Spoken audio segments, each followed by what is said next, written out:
Hello, everyone. I'm Dijon, And I'm Aiara. and welcome to the Mustardcast, the podcast about the art of storytelling and how it's used across different mediums. Make sure that you like, comment, and subscribe if you want to see our channel grow, and to click the notification bell so that you're notified when we post. As usual, free Palestine. Do everything you can to support them. They need our help.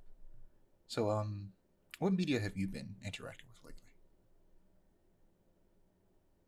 Couple this go around. So me and my girlfriend finally finished Ghost of Tsushima. And it was great. Fantastic, amazing game. The Yeah. credit So, sequence made me a little emotional. so spoiler alert for people who haven't played it. Like, what decision did you choose? We let him live. I did too. We don't. Yeah, because it's like the whole game we were kind of like chatting about it, like what we were going to do, and then the actual sequence happened, and we're like, well, we can't kill him. That'd be wrong. It would make us no better than like how the Shogun sees us anyway, so we might as well let him live, Yeah. But now she's getting into New Game Plus because we still haven't liberated the whole island yet and all that stuff. So that's exciting. Cool.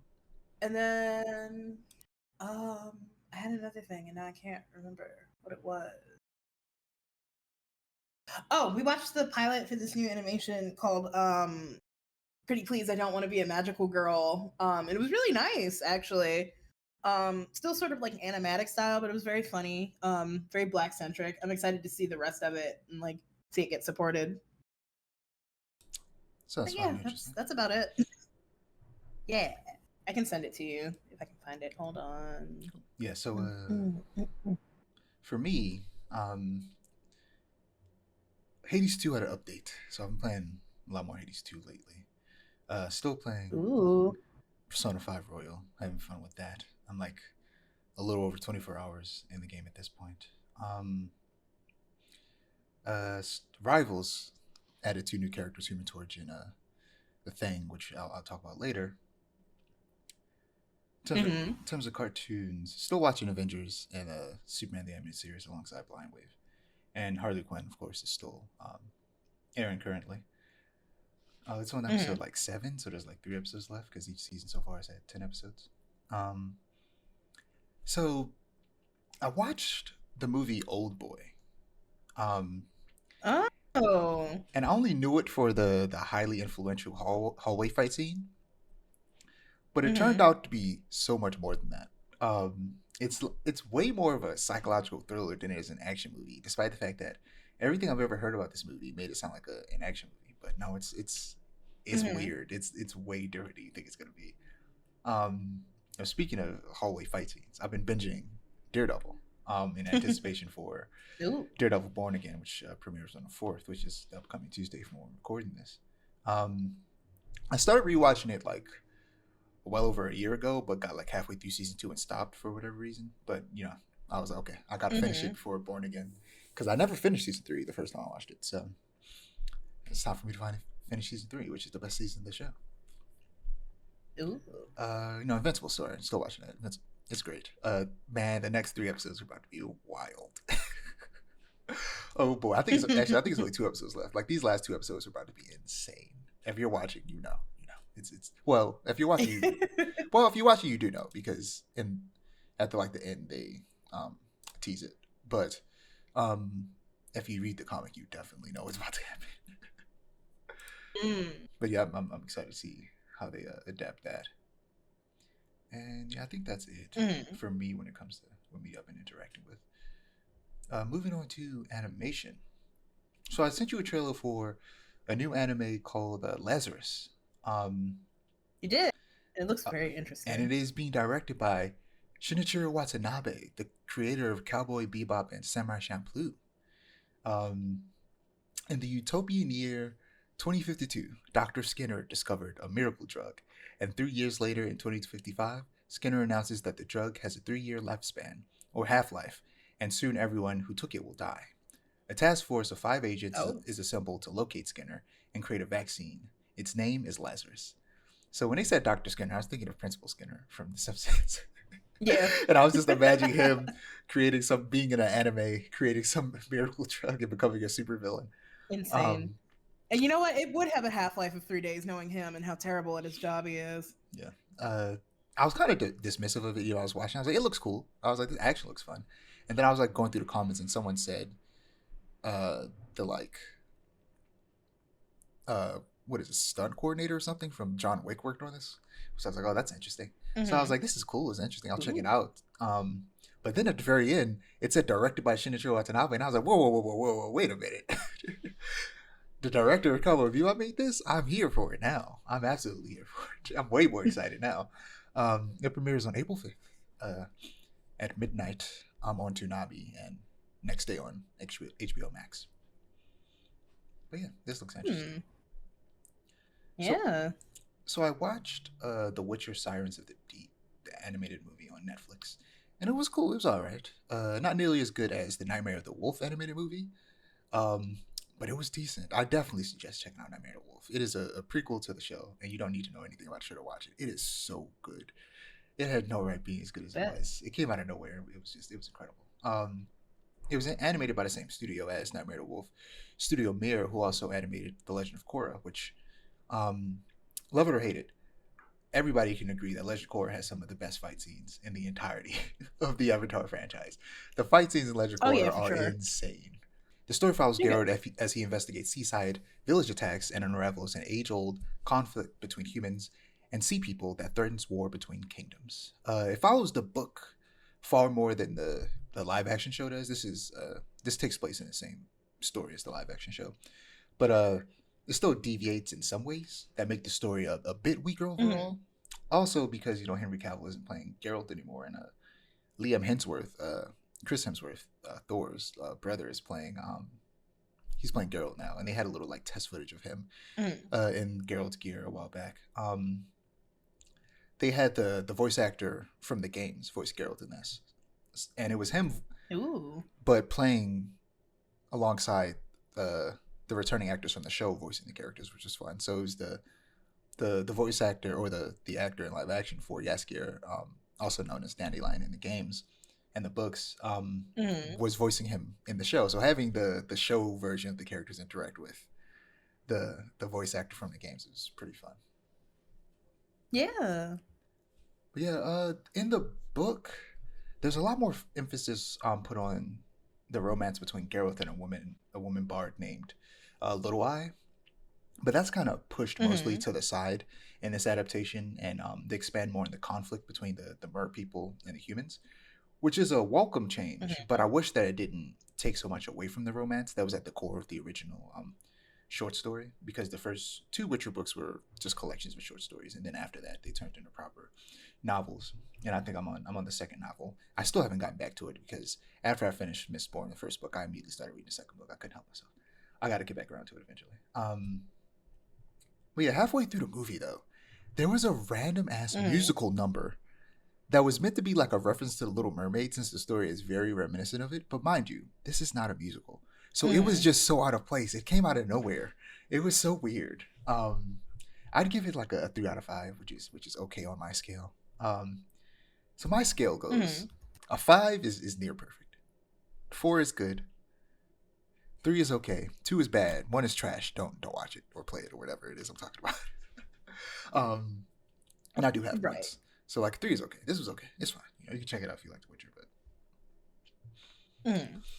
so your friendly neighborhood Spider-Man, season 1 has ended, and it was better than expected. Uh, in a final episode, there's an incredible scene between Otto Octavius and Norman Osborn, where they go back and forth, and Hugh Ooh. Dancy and Coleman Domingo, respectively, give incredible performances.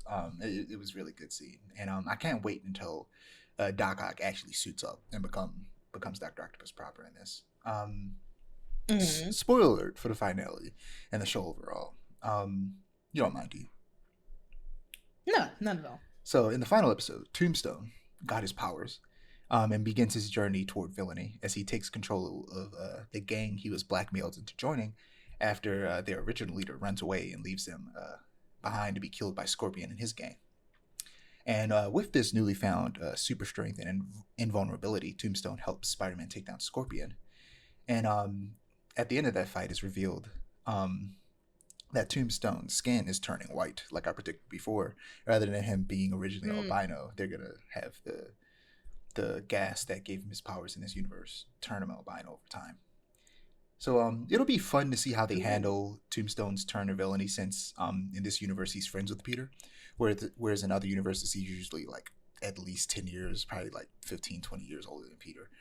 Um, and But that was only half of the episode. At the very end, we get a time leap situation where Norman Osborn opens up what is essentially a Stargate from the show Stargate, if you know what those look like. Uh, and it's a portal Mhm. to space, and a symbiote comes through.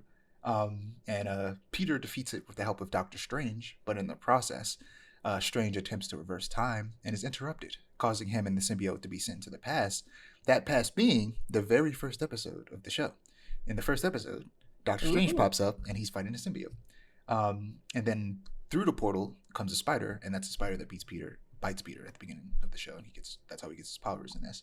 Um, Mhm. but it turns out that it's a really weird time leap situation where the spider that bit him was a spider that was created by Norman Osborn, using Peter's blood to replicate his powers. So it's a really strange time loop where it's like, Interesting. how does that work? How does, like, if he needs the spider to get his powers, but the spider can only be created if he has his powers? How does that? That doesn't make any sense. But anyway, it's confusing.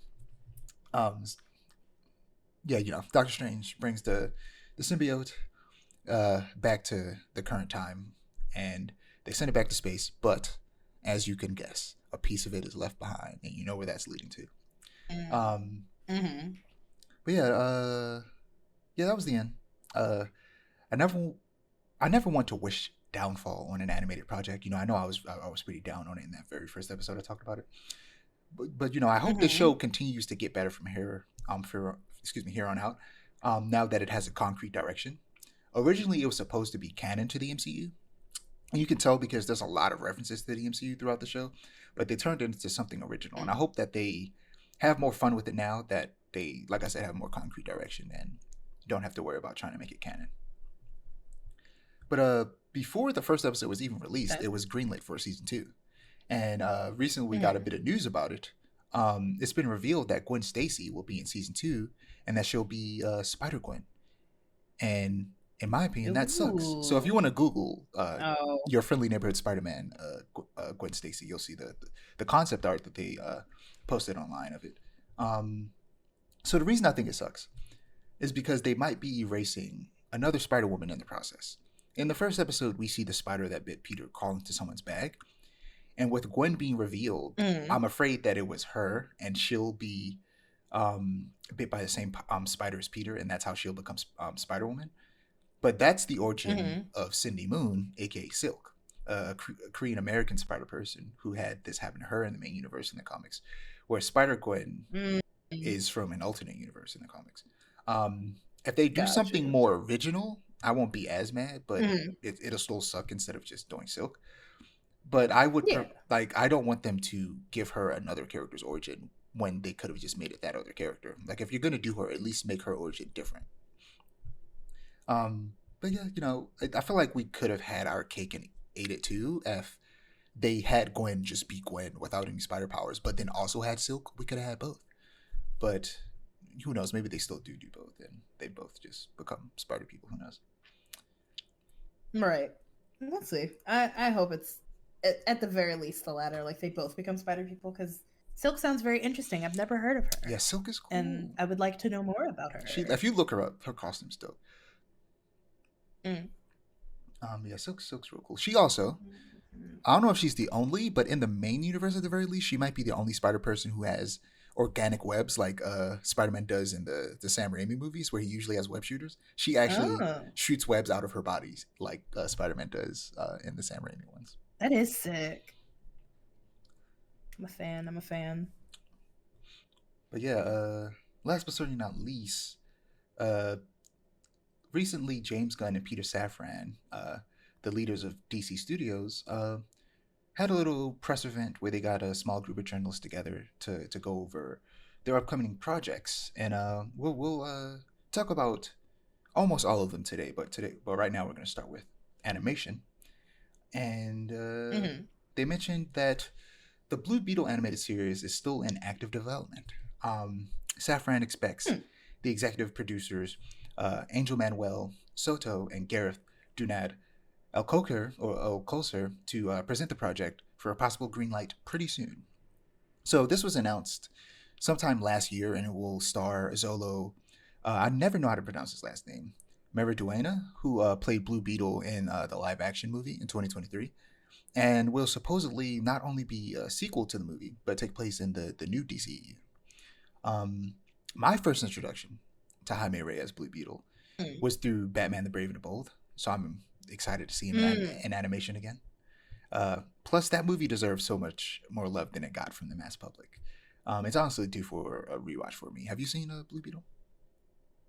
I haven't, but I've been meaning. It's been on my docket. It looks interesting. Yeah, it's on Max. It's a pretty fun movie, especially in comparison to all Okay, the bet. other DC movies from the last universe, where like the vast majority of them are not very good. Makes sense. So we heard a little bit more about Dynamic Duo, and that it's still currently in pre-production. Well, not still. It's entered pre-production, and it's an animated film about Dick Grayson and Jason Todd in their early days as Robin. And according to Safran, it provides a kind of perfect on ramp for family audiences into the world of Gotham. Uh, but it's not confirmed if this is Elseworlds or if it takes place in the canon of the new DCU. And yeah, this is going to be a combination of different styles of animation, but it'll be mostly stop motion, which is interesting. Ooh.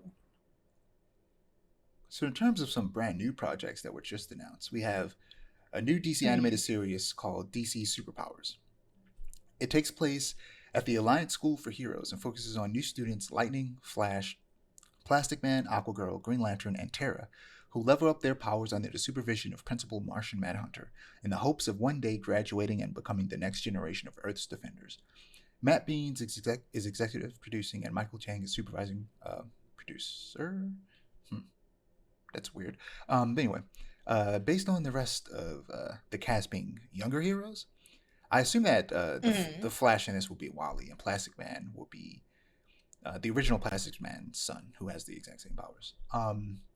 The Green Lantern could be like one of three, maybe even four characters. It could be Kyle Rayner. It could be Jessica Cruz. Or it could be Teen Lantern, which her name is, was it Kelly Quintella? Or it could be Simon Bass. It could be either of those four. Those are four like the youngest Green Lanterns. Teen Lantern is the youngest. She is still currently a teenager in comics. But Kyle Rayner was a member of the Teen Titans at one point. Jessica Cruz and Simon Bass were like the two of the newest Green Lanterns. So yeah, it could be any of them. Lightning, if you don't know who she is Black Lightning's daughter. And Aquagirl is a lesser known sidekick of Aquaman and a member of the Teen Titans who was famously fridged and could use some positive press. But it could also be Aquaman's daughter, so who knows? We'll have to wait and see. Yeah. This show seems like it'll probably be more like Marvel Superhero Squad, if you remember that, or DC's what is it called, Superhero Girls? I think that's what it's called, where it's aimed at a younger audience first and foremost. But that's what I feel like it's going to be based on the description and the name of the show itself. But speaking of Jessica Cruz, the first logo for My Adventures with Green Lantern was shown off, alongside a synopsis. Ooh. It will follow high school student Jessica Cruz, who has her life upended when a Green Lantern power ring falls from the sky and chooses her to be its champion. Things get even worse when more debris from the Lantern's ancient space war arrives, along with their alien foes. The showrunner of My Adventures with Superman, Jake Wyatt, confirmed on Twitter that the show will take place in the same universe and during the same time as My Adventures with Superman. So, we're finally getting a new Green Lantern series, and it's starring a very underrated Green Lantern, in my opinion. But she's been getting a lot of push lately. She is one of the main characters in DC's Superhero Girls, and she was in an animated movie that takes place in the 90s, early 2000s DC animated universe. So it seems like they definitely want to push her a little bit more, especially in animation. And I don't have much of a dog in this race to get upset about small things like I do with My Adventures with Superman, because I haven't read too many Green Lantern comics. So I'll be complaining a lot less. But I'm excited for this. Green Lantern, the animated series. Yeah, it sounds exciting. From I think that was 2011 or something, was really good. I love that show so much. It's unfortunate that it got canceled because the movie was so bad. But more Green Lantern, anything is just necessary, because we haven't been getting a lot of good DC stuff outside of Batman for a very long time, and people just need to people have not really been properly introduced to like a vast majority of DC's most famous characters, and it's unfortunate. Hopefully, this could be It another really big is. step in that. But also, this is expanding out the My Adventures Superman universe, which is also fun, and we could possibly be getting more. Um, a lot of people are saying, My Adventures with Wonder Woman, which is like, in my personal opinion, when Wonder Woman finally gets a cartoon, I don't want it to. I want it to be in its own universe where like other superheroes can exist, but it's not in this universe. It's in its own It's not separate about universe where them. it's doing its Yeah. own thing. Instead, if I were to pick another character to get a show in this specific universe, it would be the Flash, 100%. My Adventures with Flash. Makes sense. I go either way with Barry or Wally, but I would always prefer Wally because he's my preferred Flash. But in this universe, with the age that um, Superman is, and yeah, I think it would make sense for them to do Barry, because Superman's like in his like mid-20s in this, and if they were to do Wally, then Barry would have to be way older than Superman when he's usually around the same age, which would be fine. Like I Right. wouldn't necessarily be completely bothered with that, but it'd be different. But they are doing Jessica Cruz, but she's in high school in this, so she's not the same age as Peter. And like I said, she's a younger Green Lantern, but not like significantly younger. Like she becomes a Green Lantern when she's an adult, in the comics at the very least. So the age difference from teenager to like mid-20s is probably not dissimilar from what their actual age difference is in the comics. So I feel like that leads more credence to the fact that they'll probably kind of keep the ages of a lot of these characters very similar to how they are in the comics. So if they do the Flash, it probably will be Barry. And they'll probably make Hal like way older because they're doing the exact same thing in the live action universe, which we'll get to later. Last but certainly not least, when it comes to the new animated shows that they have coming out or being developed, is a Starfire animated series, serving as an origin story that follows her adventures after she uses an ancient spaceship she discovers on her home planet Tamaran to escape and explore the stars. Along the way, she'll meet space biker Crush, plant-loving Fern, and magical princess Amethyst of Gen World. Together, they will uncover the deepest reaches of the DC universe, save space dolphins, surf technicolor nebulas, and boldly soar into the unknown. Crush is Lobo's daughter, which is fun. So Josie Campbell is executive producing, and Brianne Drouhard is co-executive producing. I'm tentatively excited for this because I do love Starfire as a character, but when I say that, I'm specifically referring to her comic book counterpart, who is nothing like the version of herself from the 2003 Teen Titans cartoon. In the comics, I'd say that she has a demeanor a lot more similar to Storm from the X-Men, where she's kind of regal and confident, but she does still have that bubbliness of the 2003 version, and kind of that intrigue of the new world that she's now living in. It's just not as kind of like, I tend to use the word airheaded. Like Starfire isn't an idiot in a 2003 cartoon, but because she's so new to the world, she can come off that way, and she's not really like that in the comics very much. She's also a lot more violent of a character in the comics than people think she is based on the cartoon, and her stories tend to be kind of dark in tone, and a lot darker in tone than it seems like they're going for with this show. And for me, that just means that they're probably not going to touch on the aspects of a character that I'd like them to. Starfire is almost kind of what everyone thinks Wonder Woman is, where people see Wonder Woman as a violent, battle-hungry warrior who's willing to kill if she has to. Wonder Woman, isn't really either of those things. And Starfire isn't a bloodthirsty warrior, but she is far more willing to kill than most superheroes, and definitely all of the Titans, which causes a lot of problems in the comics because she has an extremely tragic backstory. And she comes from a place where violence is normal, and yeah, her stories can get pretty dark because of that. It's like I'm telling you, the world is not ready for the real Starfire. Like people, they think they know Starfire, they don't. The 2003 cartoon Starfire is very far from an accurate depiction of that character. Her own separate thing. Like it's not completely inaccurate, but it's like it takes a lot of liberties because it's a children's cartoon, and they are making a live action Teen Titans show where Starfire would be a character, and hopefully in that they can explore the kind of darker, more serious aspects of her character. But we'll talk more about that later as well. Um, Something else I need them to get right is her character design. I need it to be way more comic accurate. Mm-hmm. I'm not kidding when I say that the 2003 cartoon design is probably one of her most boring. It's not bad by any means, but her costumes and even her clothes outside of the costumes in the 80s and 90s were incredible. She was a fashion icon with big beautiful hair. She needs that big beautiful curly hair. I'm gonna be mad if she doesn't have it. Oh yeah. But one of the executive producers, Brianna Drouhard, has me hopeful about her design though, because she's an artist and draws her with big hair all the time, and I wouldn't be surprised if the show has an art style very similar to hers. So that gives me some faith when it comes to character design. In terms of just the show itself, this is another show that feels like it might be more just aimed towards kids, which unfortunate. I need more of My Adventures with Supermans. We're getting My Adventures with Green Lantern, but I want this show to be like that, to where it's like kids can watch it, but also the story is, made to where adults can enjoy it. But I don't know. It doesn't feel like this is going to be that. I feel like this might just be a straight up kid show. But, to wrap this up, as exciting as all this sounds, where the hell is Wonder Woman? There is no good reason not to say that a Wonder Woman cartoon is in the works. Even if it's not actually in the works, even if it's still at the very beginning stages, it's worth mentioning because it should just be happening. And in what world should a Wonder Woman cartoon not be in the process of being made right now? It makes no sense that isn't happening, because the fact that they said nothing sounds to me like it's probably just straight up not happening. And I ask, why? Yeah. Why is the most iconic woman hero ever created not getting a cartoon?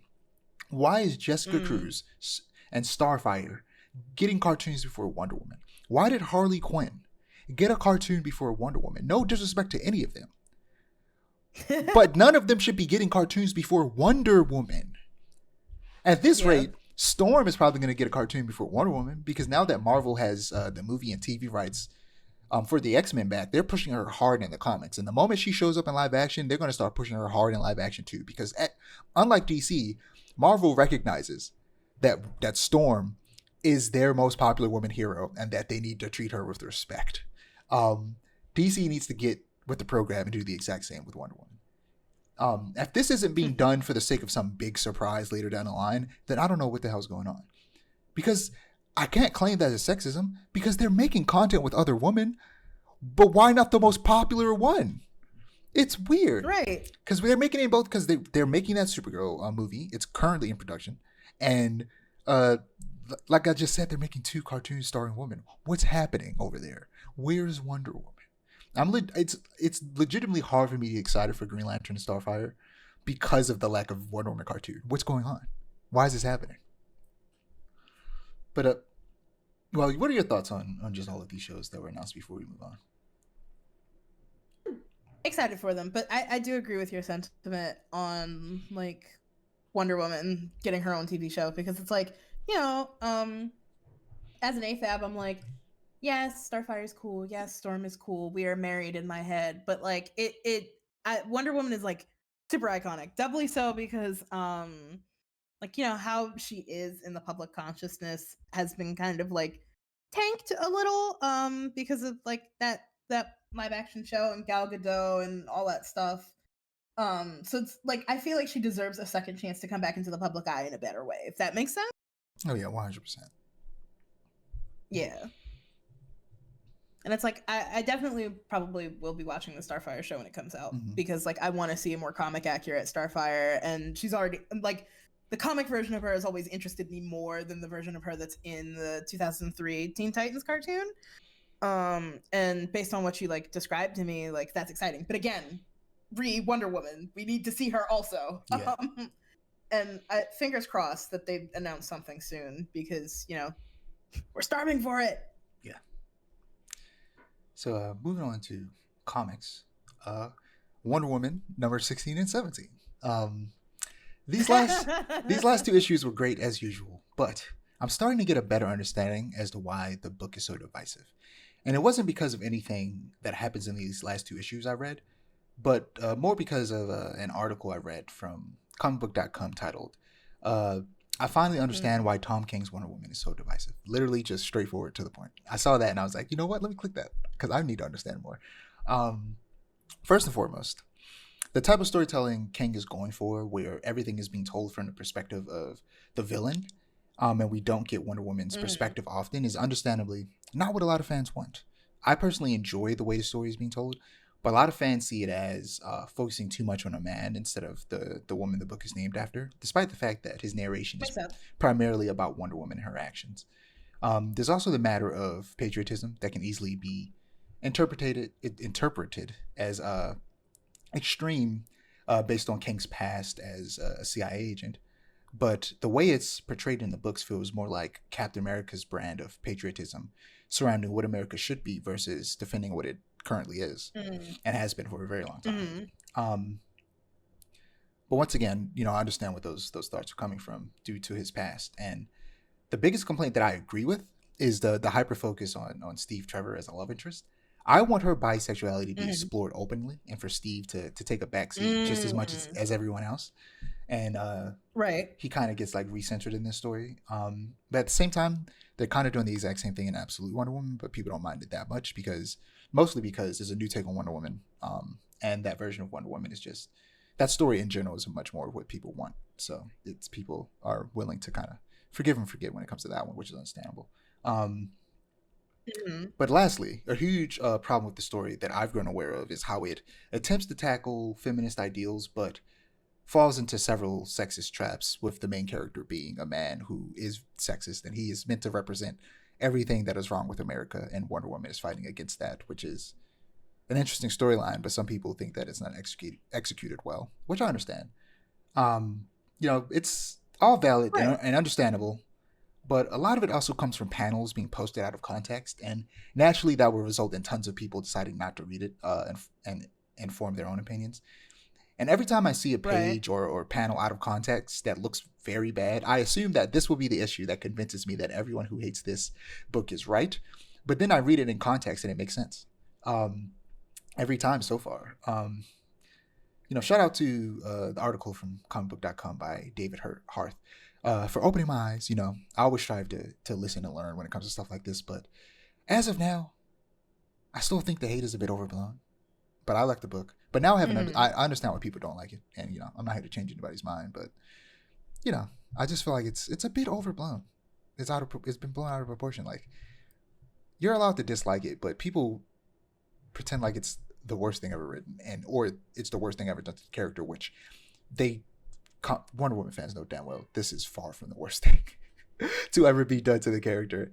It's tame in comparison to things that have been done with Wonder Woman stories in the past. So it's like, I get it. They wanted something better and they're being disappointed, but I'm enjoying it. There's some people out there enjoying it. It's at the moment it's more of a 50-50 split for a lot of people. More often than not, I hear people calling it mid rather than bad, which is arguably better, arguably worse, depending on who you ask. Yeah. But I'm enjoying it a lot. I just think it's really good. I definitely suggest checking out from your own opinion.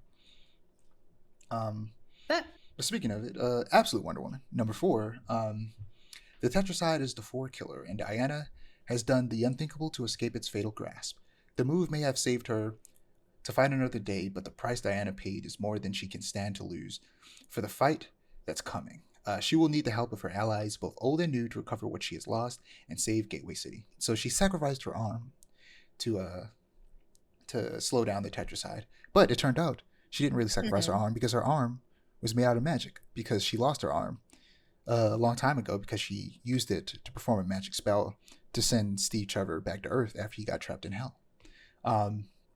So she goes with Steve to visit his friend Etta to acquire some ingredients for a spell to recreate her arm so that she can fight the Tetracide. And to do so, she makes her sword, which looks just like the Buster Sword from Final Fantasy VII. If you look up Absolute Wonder Woman and you see her design, it's great. What she does is she uses magic to make it grow to the size of a goddamn skyscraper and then stabs the Tetracide in the face. It was awesome. Yeah, this comic's great. I understand why people like it more than Tom King's Wonder Woman. Currently, I like it a little bit better, but not like significantly so. But it is definitely really good, and definitely more along the lines of what a lot of people are looking for when it comes to Wonder Woman. I Uh, see. I see. so Plastic Man, no more number 4 or 5. I can't remember which, but it's the end of the story. There sure are a lot of people who'd like to stop him from detonating the nuclear bomb he fashioned out of a member of the Metal Men, including the very son he's trying to save with his kamikaze scheme. But Patrick has come too far and sacrificed too much to stop now. This is seemingly the end of the story, and it's a tragic one. Plastic Man spiraled down a path Mm. of villainy in his attempt to save his son from a terminal illness that he wasn't even sure that he would inherit from Plastic Man himself. And yeah, it had a bit of a dour end, with like Yeah, this. it sounds like it. I don't want to necessarily spoil it, but it was a good book. It was a real good book. I like Plastic Man. Hopefully, he shows up in live action eventually. Naturally, all the people who want to play him and people want to play as him are comedians. A long time Mm. ago, it was Jim Carrey, but Jim Carrey is kind of semi-retired now, and he only plays Eggman. Right. Also, if you pay him enough, he'll probably do it. But Yeah. there was also Matthew Lillard who plays Shaggy in the live action Scooby Doo's. But now, in terms of relatively younger actors, people are thinking John Mulaney and I forget his name at the moment, but the dude who's currently voicing Sonic in the live action movies, and Pete Davidson. Are kind of like the runner-ups that people are like those. They would be cool, but I can't remember his name at the moment. But the dude who voices Sonic, he actively wants to do it. He likes Plastic Man. It's like, please let me play Plastic Man, and I don't imagine it's not going to be him, if I'm being honest. But what I think would be cool is Sonic in the. Oh, voice act Sonic in the movies or in the cartoons? Ben Schwartz. That's his name. Ben Schwartz. Okay. And yeah, he wants to play Plastic Man, and what I think would be funny is, well, like I said, Plastic Man has a son, which I just mentioned, in that comic and in the previous animated series they're making. They could do it where either Matthew Lillard or Jim Carrey play Plastic Man, and then they have like somebody younger play the new Plastic Man, who's his son, so that way you can get the best of both worlds. Or they get Ben Schwartz to play Plastic Man, and then they get John Mulaney or Pete Davidson to play Elongated Man, who Elongated Man was created because DC thought they lost the rights to Plastic Man, but it turns out they didn't. So they ended up just making an identical character unnecessarily. But now they both exist, and even though Plastic Man is more popular, technically Elongated Man has been in more issues of the Justice League comic than Plastic Man. Right. So like, he's not unknown, and he was also in the Flash TV show. So that could be interesting. But yeah. Speaking of the Flash number 16. As the family continues their time in Skataris, something is causing some serious seismic shakes. But is the cause of the quake something sinister? Also, Jay discovers how his abilities have evolved. This book is way too confusing to explain if you aren't reading it, to be honest. So I'm not even going to try. Moving on to Power Girl, number 16. With the secrets of Metropolis's mysterious new hero out there, Power Girl now has all she needs to take her rival down once and for all. Will she prevail as she seeks revenge for Omen, or does Ejecta have one final surprise up her sleeve? So we get an end to this arc, and it felt weird to me initially because the main villain was kidnapped as a child and groomed to become a supervillain. And Power Girl knew that. Yeah, she just beat the villain up and sent her back to the person that turned her into what she is. But in the context of the villain having almost killed her best friend, Omen, and Power Girl being very different from Superman, I get it. She tried to get through to her but failed, and unlike Superman, she isn't going to keep trying, which isn't necessarily a bad thing.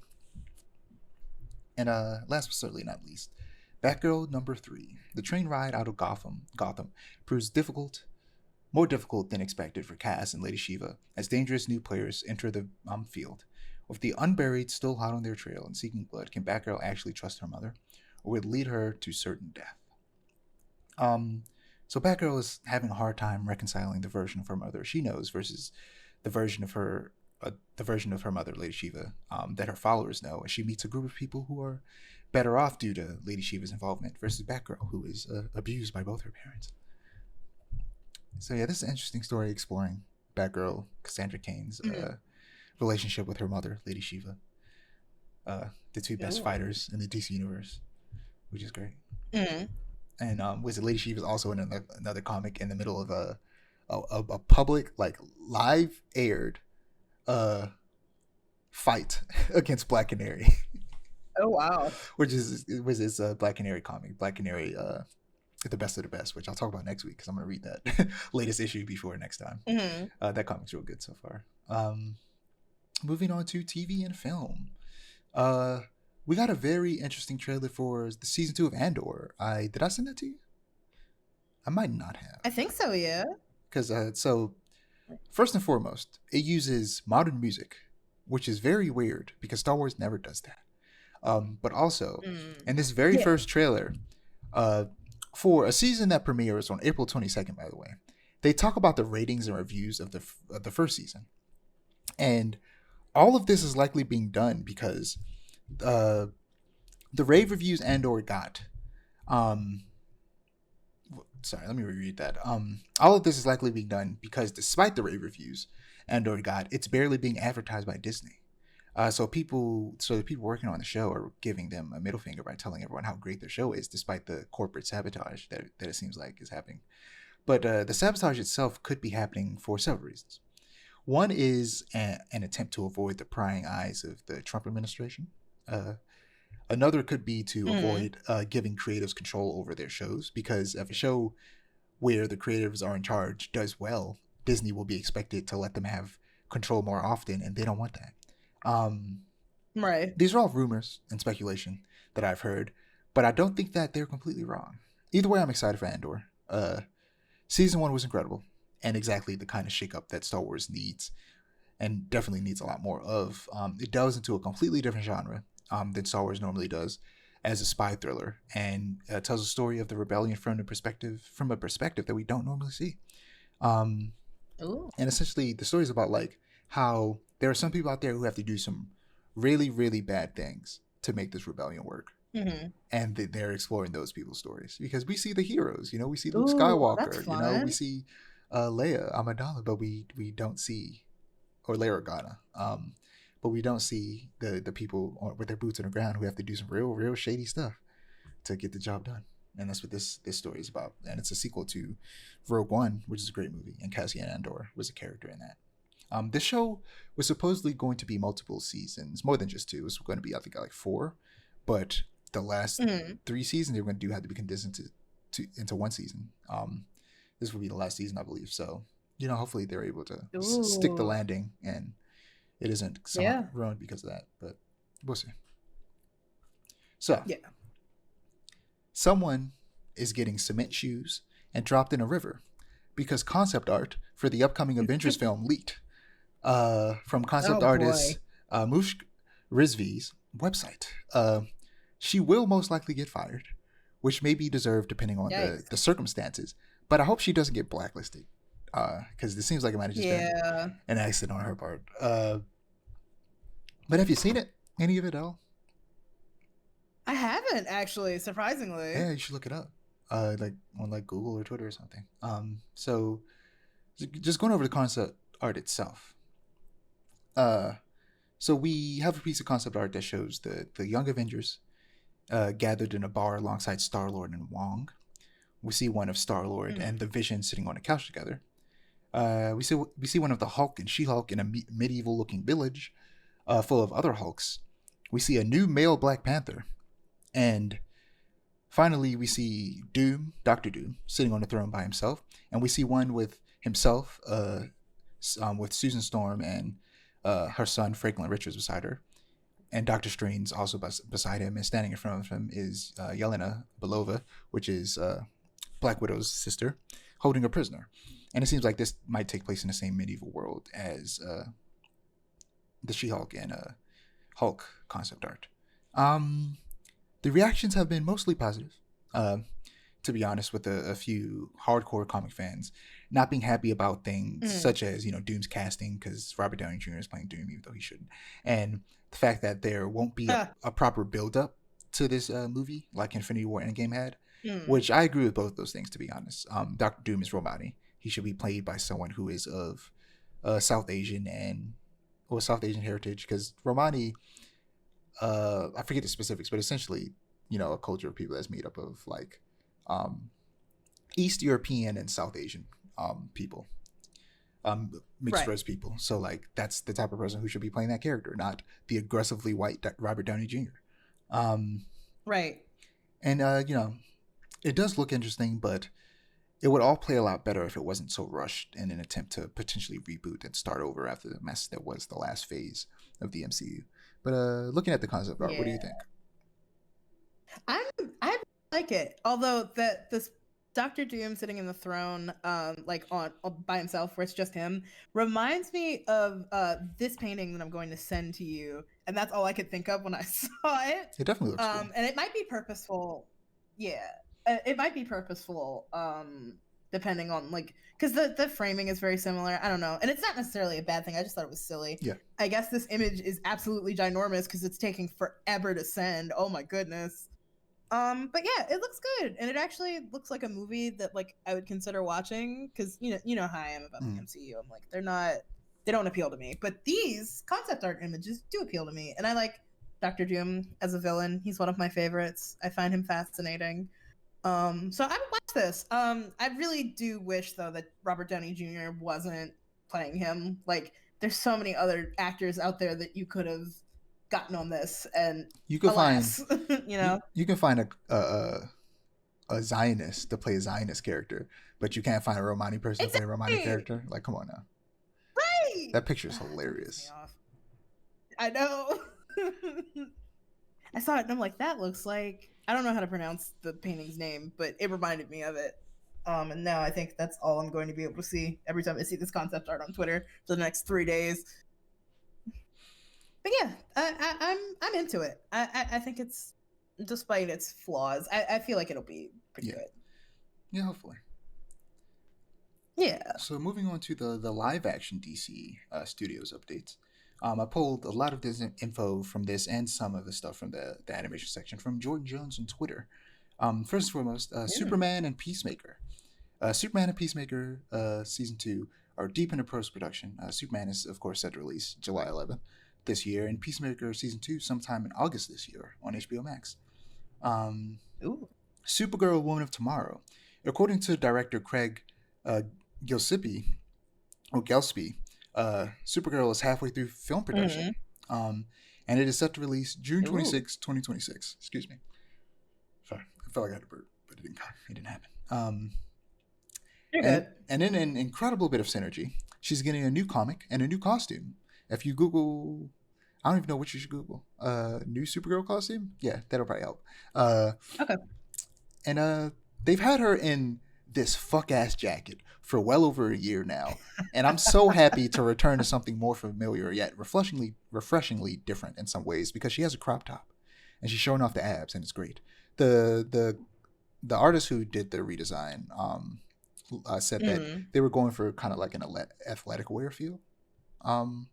And specifically, they were taking inspiration from like tennis. So she has like a bit of like a tennis skirt, and she's wearing a crop top, and it looks cool. I like it. You know, it's classic Supergirl with a bit of a twist. That's fun. That sounds like fun. But we also have Lanterns with Kyle Chandler, Hal Jordan, and Aaron Pierre as Jon Stewart. It's officially begun production, and we got our first look at the titular Lanterns, if you want to look that up. And they're just in casual wear, walking through a desert, and we get a glimpse at Hal's lantern ring, and it looks ass. It's just like, damn. It's silver, which is weird, with just a little bit of green in the middle. And I prefer the Green Lantern ring to just be all green. Also, the people working on the show keep calling it grounded, which is the last thing you want to hear in reference to Green Lantern. Green Lantern stories are... Green Lantern is the Star Wars of DC. What do you mean grounded? This shouldn't be Andor right now. This should be A New Hope. I feel like they may be overcorrecting after the failure of the first movie from like, was it 2011? And that has me concerned. But earlier when I was writing my notes, something that popped in my mind was like, well, so it's supposed to be like a detective story. And I thought, well, what if instead they're going for more of like a Men in Black vibe, but maybe less comedic? Ooh. And I thought, that could actually be lit. Men in Black, but with space cops, it would be cool. With like Green Lantern rings. That could actually be sick. When I thought about that, I was like, you know what? It could be cool. if they're like just aliens on Earth that they're investigating, that could actually be pretty fun. But we'll have to wait and see. It's set to premiere early 2026. Ooh. So the Clayface movie. Sorry, go ahead. No, I was gonna say, that seems so far away, but all the stuff that like was like, oh, 2025, and like now it's 2025 now, and it's already March, and it's like, whoa, okay, cool. Yep. When does Doom come out? January, February, March, April? Is it April? No, I think it's June. I think it might be April. I think it comes out June because those other games, South of Midnight comes out next month, and so does Clear Obscure, Expedition 33. May, January, February, March, 13. April, May. Oh, I forgot May existed. Not gonna lie. Yep. Forgot that was a month. That's real. And was it this month? Assassin's Creed comes out on the 20th. That's exciting. But yeah, Clayface.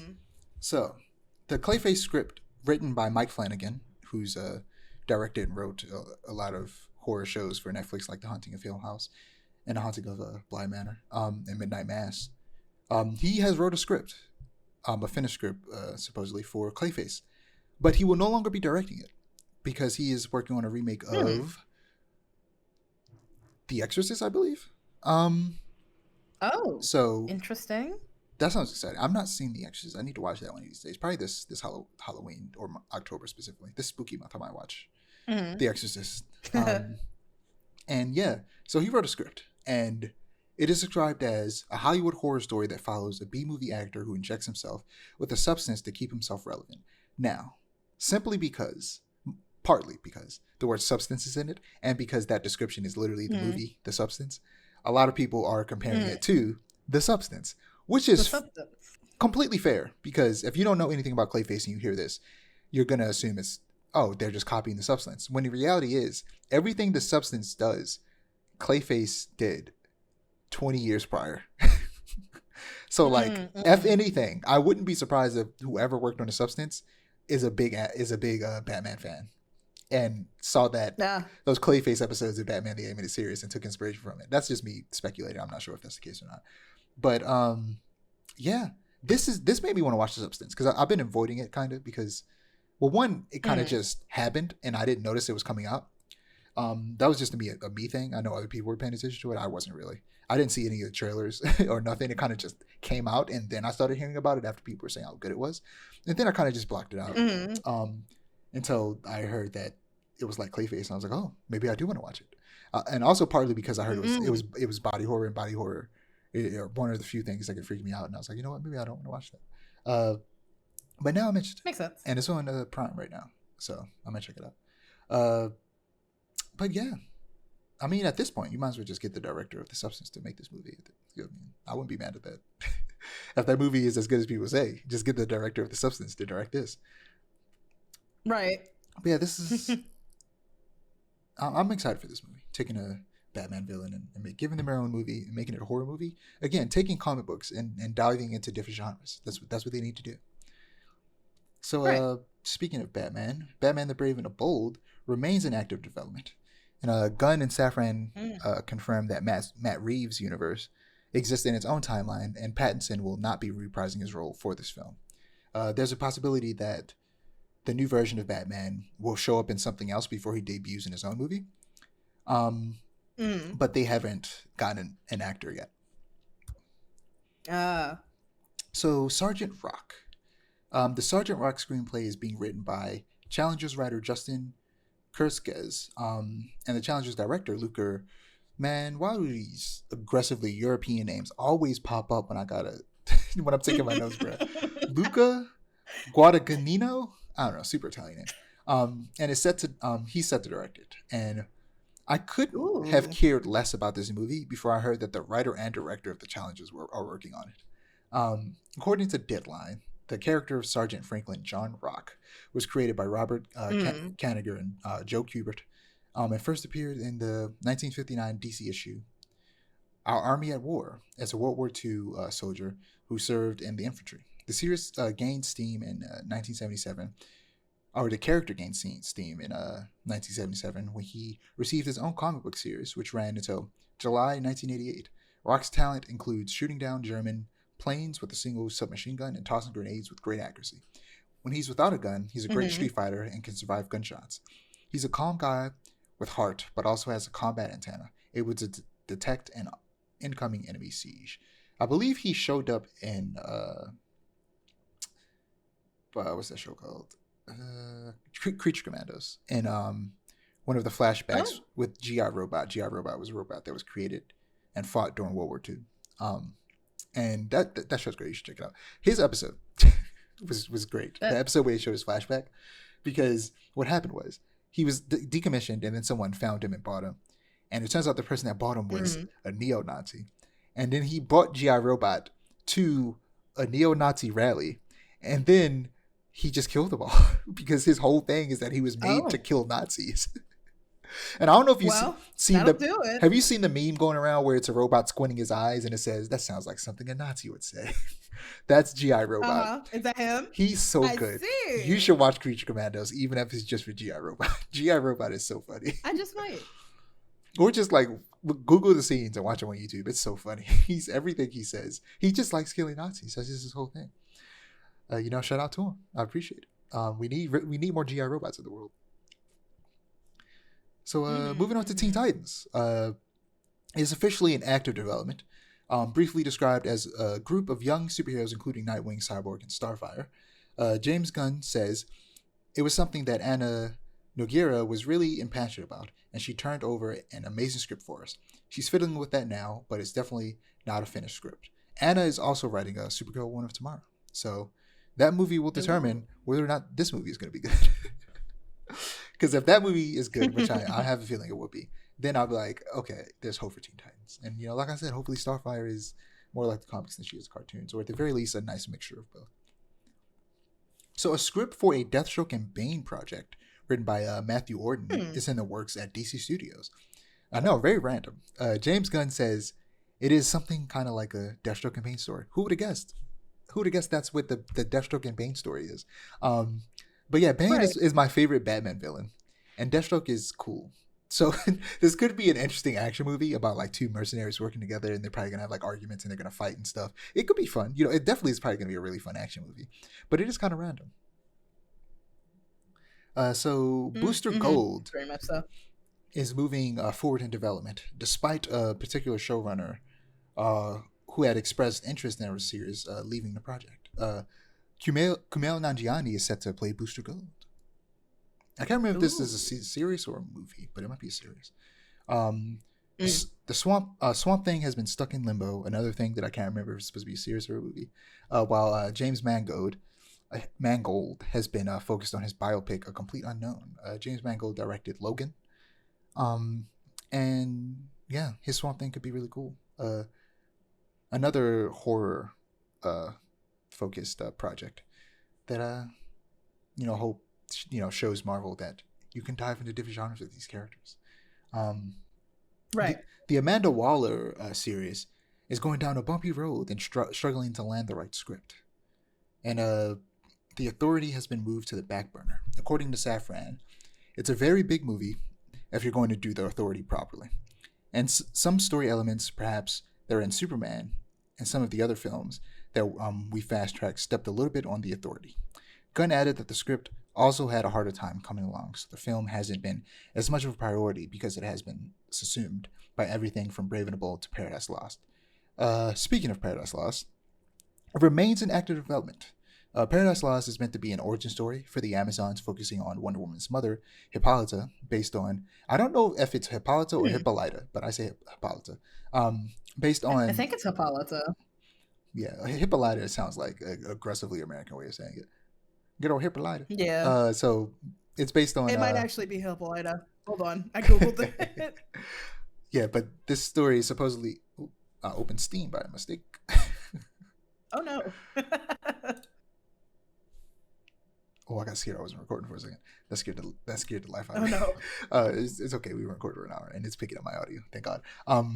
But let me read that again. Paradise Lost is meant to be an origin story for the Amazons, focusing on Wonder Woman's mother, Hippolyta, based on the comic Wonder Woman Historia, The Amazons, which is a great comic and not very long. You should check it out. It like I said, goes through the origins of the Amazons. And I'll be a little bit more lenient about the live action Wonder Woman projects not having any concrete news because they're in the same state of limbo that Batman projects are. So I'll give them some leeway there, but only there. What were you gonna say? Nothing. No, I okay. don't think. So Yeah. but here's where I won't give them leeway. So the Wonder Woman game has been canceled, and it's been canceled alongside the shutdown of Monolith Studios. This combined with the lack of Wonder Woman projects from DC Studios announcements has me so afraid for the character, because what's going on? How did DC and WB let it get to this point? I was legitimately shaking with anger at the pile on of bad news for Wonder Woman content outside of comics. Like, the day this happened, it legitimately ruined the rest of my day. I'm not joking, because this all happened the same day. Yeah. No announcements about any Wonder Woman anything, and then this studio gets shut down along with like 5 other studios, by the way. Player First Games, a studio that made Multiverses, is gone, and several other WB game studios went under. And yeah, I was just upset that the rest of that day, it legitimately ruined my day. I had to stay off Twitter for like the rest of that week because I was so upset, because I just didn't want to see it on my timeline. It was making me so upset I had a hard time working. Like, there was an hour left in work, and I just was like bullshit because I couldn't think. I was just like, what's happening? I was so upset that day. And yeah, this is unfortunate. Not to mention, with Monolith being shut down, the Nemesis system, it's continued to be gated off, and they're just not using it for anything. And I hate that Tom King's current Wonder Woman run is being caught in the crossfire, because I love it. But I can't blame anyone for using it as fuel for the DC and WB hate Wonder Woman agenda, because it feels like it. Right. The dev team was even receiving consultation from Gail Simone, the most famous woman comic writer on the planet, and the person responsible for one of Wonder Woman's most famous runs. And I'm going to read the Twitter post that she made talking about her experience. Okay.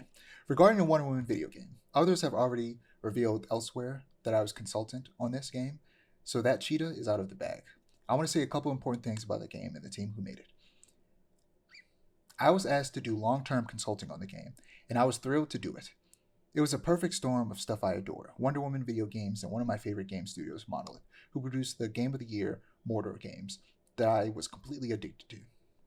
The game was gorgeous and expansive. It was beautiful to look at, and I'm not going to give details for a number of reasons, but every effort was made to make this not just a great game, but a great Wonder Woman game. A showpiece epic.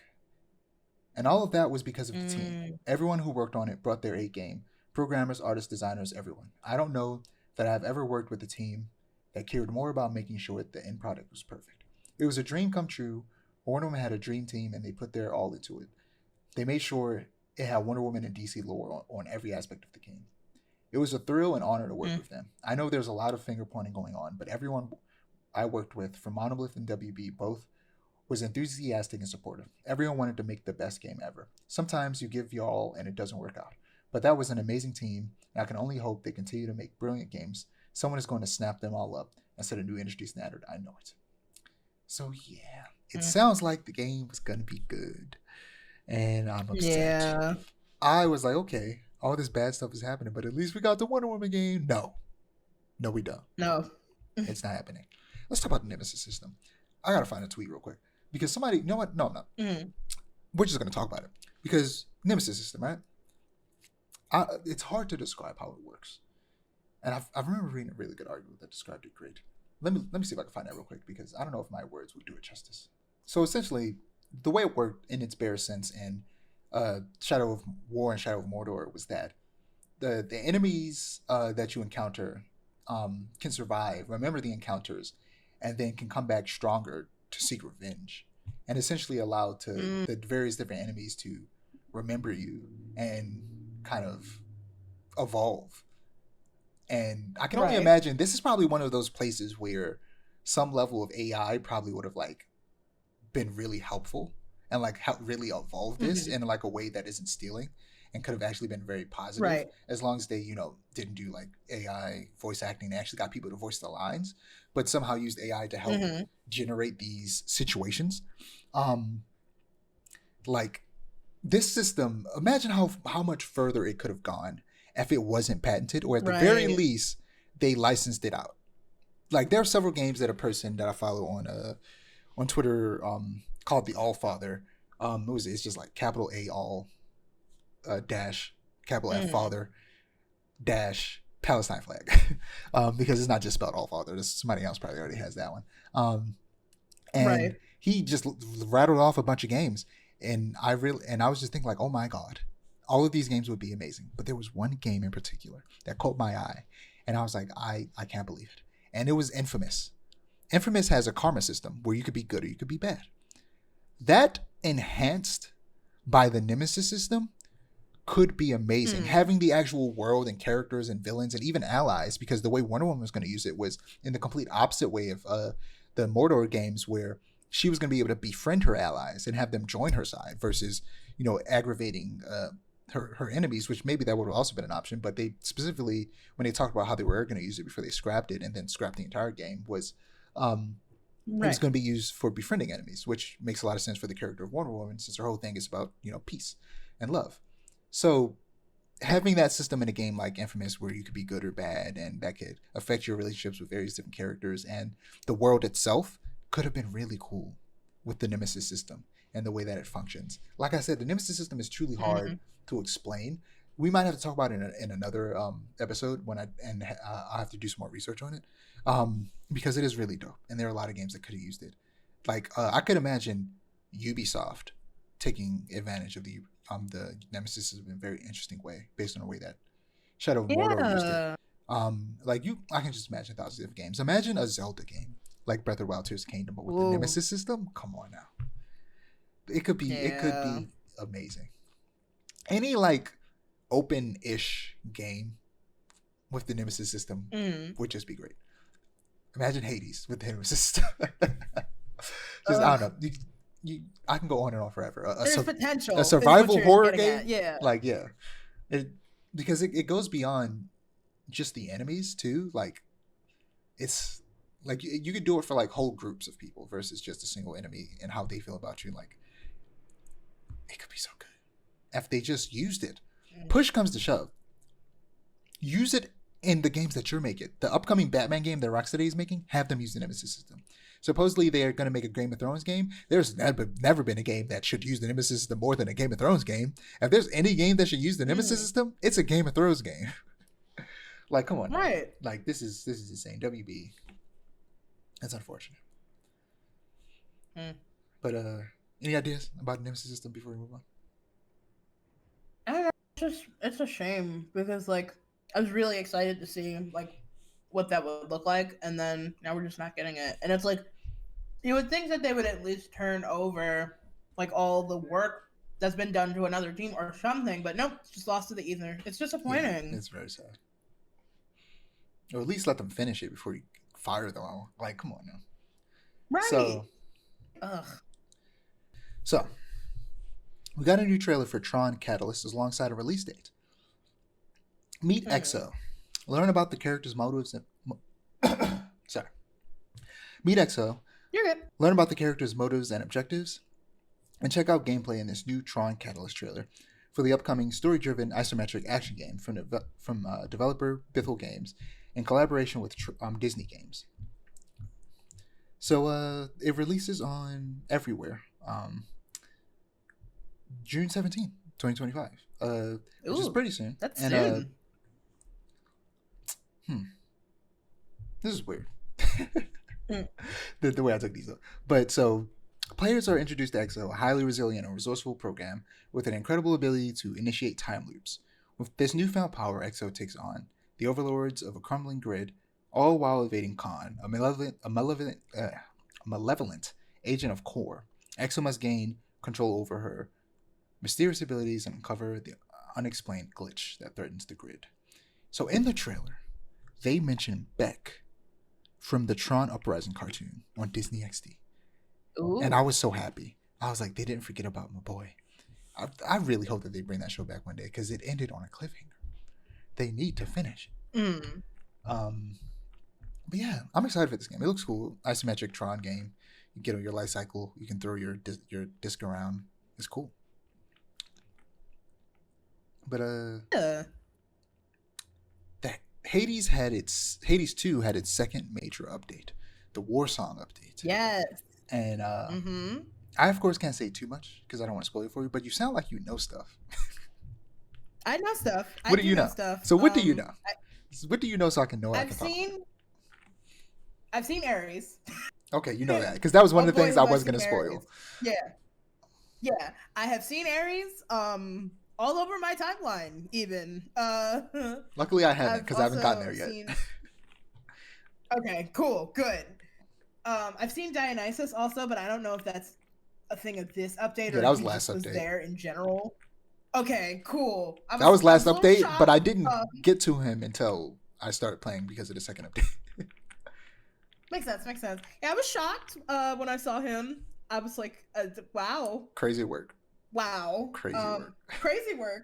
Not mad at it, but crazy work. And that's about it. I just know that Ares is in the game now. Do you know about the areas in the game? No, actually. Well, I don't want to spoil that then. Because that's such a big part of the game that's so different from the first that I don't want to spoil it. But in this update, like you said, they added Ares, who I believe will be the final boons that are left in the game. And they added the final boss, which I haven't gotten to yet. So we'll see that when I get there.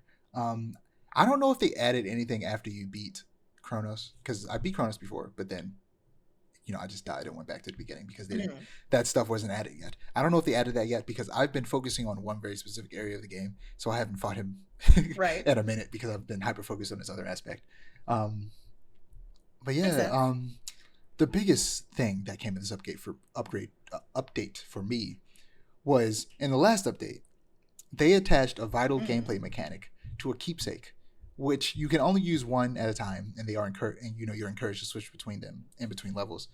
And this mechanic allowed you to slow down time while you were charging up your attacks. Previously, it was attached to this game's equivalent of the mirror, and now it's back. They reversed the change that I hated so much. I'm so happy. And now it just costs more, which is fine as long as it's a part of the what do they call them? They don't call them tarot, but they're essentially tarot. The cards. Got you.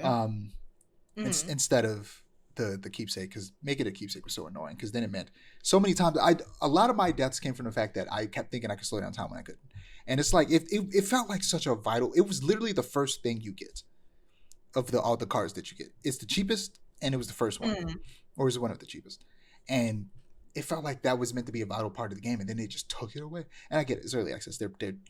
They're just trying stuff. So I'm not mad at it necessarily. Right. But I'm glad they changed it back. I'm glad that they realized that it was wrong because everybody complained. And now I'm having more fun. This game's great. At this rate, I think the rumors that the release date might be announced at the Switch 2 event in April might be true because it feels like they're close. Especially since a lot of stuff they added with this update are like a lot of like stuff that they use like the last something. So it's like the next update after this will probably be them saying that the game's coming out in like fall or something. probably not even fall. Maybe like late summer or something. Ooh. But yeah, last but certainly not least, Marvel Rivals. Maybe not, because there's something that cut out, but we could probably still talk about it.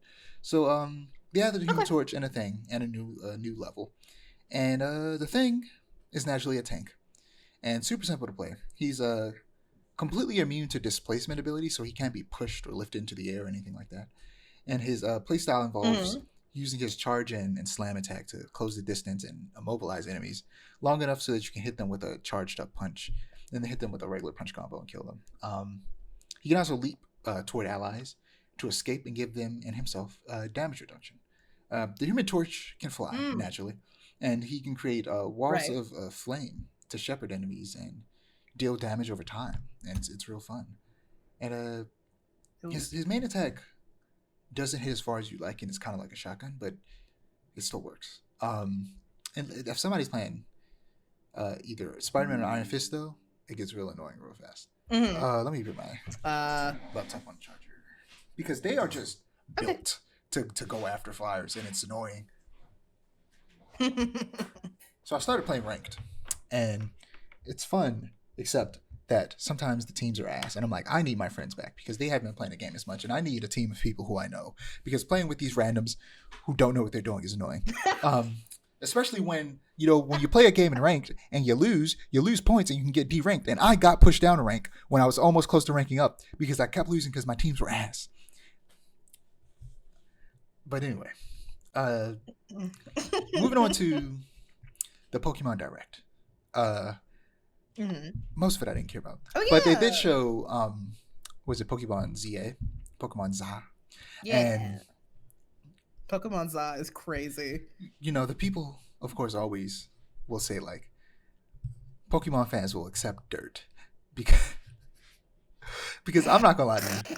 These Pokemon games look like they were made 15 years ago. Why do they look like this? Pokemon will accept dirt is insane, but you're like, it's so right. Personally, have some goddamn respect for yourselves. You deserve better than this. I like the way it looks. I know it's a little dated, right? But I think a little thing of like I hope it's a thing of like, yes, the game looks dated, but there's going to be some kind of like insane mechanical wizardry to make up for it. Fingers crossed. Unless it's a thing of like how Scarlet and Violet was and the graphics are just fucking ass. Sorry. Are just ass. Like, then that's a different thing. But I'm like, fingers crossed, because the other Pokemon Legends game, whose name I cannot remember Arceus at this moment, was good. And like, it was not revolutionary, but it was like really, really good and a cool, like, it was cool. And then Scarlet and Violet came after and ruined everything, but everyone was like fond of it, So I'm hoping this turns out the same way, even though it looks very dated. I have my fingers crossed. I have high hopes. Here's the thing. Might get disappointed. Probably will get disappointed. Yeah. If we don't see a significant leap in graphical fidelity in the next Pokemon game that is exclusive to Switch, because next year is the 30th anniversary of Pokemon, and next year is also Generation 10. So they might make a big leap for the next actual official, like, next gen of Pokemon and do something different for Switch 2 and have it be exclusive, of course. And hopefully, like, if they don't do it for that game, I understand, because they probably might still want it to be on the first Switch. But at the very least, the game after that. Right. If I don't see something that looks like it can work on a PS4, I'm going to be upset, because you guys deserve better. Kind of funny. Watch them a lot. They recently posted a VOD that is a compilation of one of their members who's like a 42-year-old dude, just never played Pokemon before. And they had him play Pokemon for the first time, but they had him do a Nuzlocke. His first time playing Pokemon. Oh, that's diabolical. It was like adjusted rules to make it a little bit easier than a normal Nuzlocke, but it was still like a Nuzlocke instead of regular Pokemon for the first time he ever played it. Right. And it made me just I haven't played a lot of Pokemon, but I played a little bit of it. The first one I played was Emerald. And one of the biggest things I'm excited for when I get the Switch 2 is just playing Nintendo's games that I either never played in full or that I never played before, of course, but also just haven't played in a long time. And like, I haven't played in a Pokemon game in its entirety ever. I'm excited to do that finally. When I get a Nintendo Switch 2, I'm going to play Pokemon Fire Red immediately. Ooh, as you should. Good take. Emerald was also my first. Diamond was my second, though, and that one's my favorite, probably. No, that's not to say that, like, I'm not very fond of Emerald, but I played Emerald to death, like ROM hacks, sprite swaps, like all kinds of things. I really, really like Gen 3, but Diamond, I think, has my favorite mechanics and like look and feel, and I love how sleek it is. And I wish they, like, I tried out the Diamond Pearl remakes they did, and I hated them. I didn't think they were good. I hated art style especially. Was that Gen 4? That is Gen 4, I believe. Yeah, that's the remakes. Those are the remakes that everybody didn't like. Yeah, and it's a shame because was that the first? The originals were such good games. Was that the first 3D remake of like the 3D games? Because like the 3 before that were all 2D remakes. I think so. Yes. Well, Alpha Sapphire. Alpha Sapphire, Omega Ruby and Alpha Sapphire were like that weird 2.5D style because they were on the 3DS, but like the Diamond and Pearl remakes were like fully 3D, which I really, really didn't like. It I don't know, it just didn't feel like Pokemon to me, or it didn't feel like Diamond and Pearl to me, and that was my issue. Yeah, that's fair. Yeah, hopefully they do better when they remake. What's after that? Sun and Moon? Black and White. Yeah, Black and White. Yeah, Black and White. Yeah, so hopefully they do better with Black and White. But yeah, I'm excited to play Pokemon. It's been a while. I like Pokemon. You know, playing a lot of Persona, which is Pokemon adjacent. So I do kind of wish that we had like a Pokemon game that was like Persona, where you have like all the stuff to do outside. Of catching Pokemon similar to like that would be cool. Persona. That could be fun as like a spin-off. But like I'm very interested to see what like the leap they could make with Pokemon with the upgrading technology, the significant upgrading technology that they're having right now could be interesting. Assuming that they do that with the next gen. But right. That's all I have if you don't have anything. Nope, I've got nothing. You know, I'm Dijon. You can find my ads above me and our Aiara's ad above them. Don't forget to like, comment, and subscribe to our channel if you want to see more storytelling content, and to click the notification bell so that you're notified when we post. Peace. Oh, see ya. I don't. Yeah, I was gonna say you usually say see ya, so I was like, oh, are they not gonna say that? Yeah, no. Everybody on this podcast sucks. No, I'm kidding. My brain is in like 3 million.